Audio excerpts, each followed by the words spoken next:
જો તમે ઈચ્છો તો આ સ્ટ્રોબેરી લસ્સી તમે ઘરે રહીને જ બનાવી શકો, જે એકદમ ક્રીમી ટેક્સચર પણ આપશે અને અદ્ભુત સ્વાદ માટે પણ જાણીતી છે. નમસ્કાર દર્શક મિત્રો, ખબર છે .com ઉપરથી હું દ્રષ્ટિ નાયક આપ સૌનું સ્વાગત કરું છું. મિત્રો, હાલમાં ખૂબ ગરમી પડી રહી છે અને આવા કિસ્સામાં આપણને કંઈ ઠંડુ ખાવાનું તો જોઈશે જ. આઈસ્ક્રીમ, લસ્સી, ઠંડા પીણા વગેરે વગેરે. હવે જો આવામાં આપણે આવી રેસીપીને ઘરે જ રહીને ટ્રાય કરીએ તો એક તો સ્વચ્છ તો રહેશે જ અને આપણને એની આડઅસર પણ નહીં થાય. એવામાં ફ્રૂટ પણ હાલ ખૂબ સારા બજારોમાં મળી જ રહ્યા છે.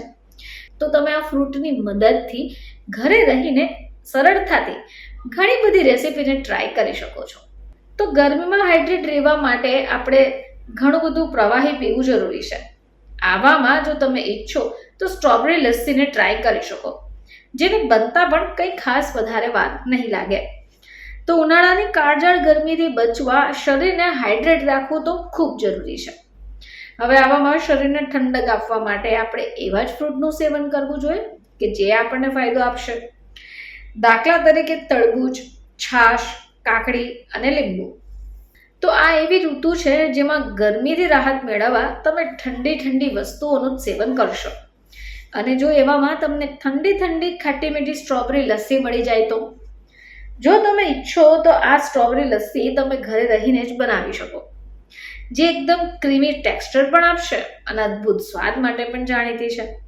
તો ચાલો જાણીએ કે સ્ટ્રોબેરી લસ્સી કઈ રીતે બનાવી શકાશે.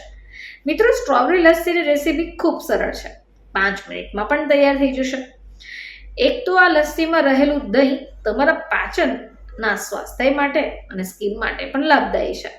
તો જ્યારે પણ તમે ઈચ્છો કે સ્ટ્રોબેરી લસ્સી બનાવવી હોય તો એના માટે તમને જોઈશે દહીં 500 ગ્રામ, ખાંડ 50 ગ્રામ, સ્ટ્રોબેરી પ્યુરી 100 ગ્રામ અને આઈસ ક્યુબ.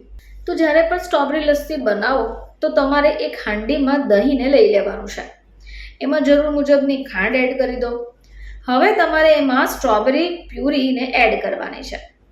આ સ્ટ્રોબેરી પ્યુરી, દહીં અને ખાંડનું મિક્સર સારી રીતે એકબીજામાં હળી મળી જાય ત્યાં સુધી એને વલોવી કાઢો.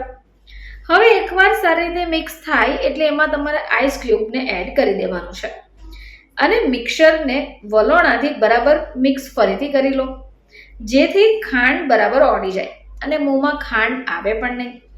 બસ તૈયાર થઈ ગઈ તમારી સ્ટ્રોબેરી લસ્સી. એક ગ્લાસમાં કાઢી લો અને સ્ટ્રોબેરીના ટુકડાથી એને ગાર્નિશ કરી દો. તમે જ્યારે પણ ઈચ્છો ત્યારે એની અંદર બરફના ટુકડાને નાખી એનો સ્વાદ માણી શકો.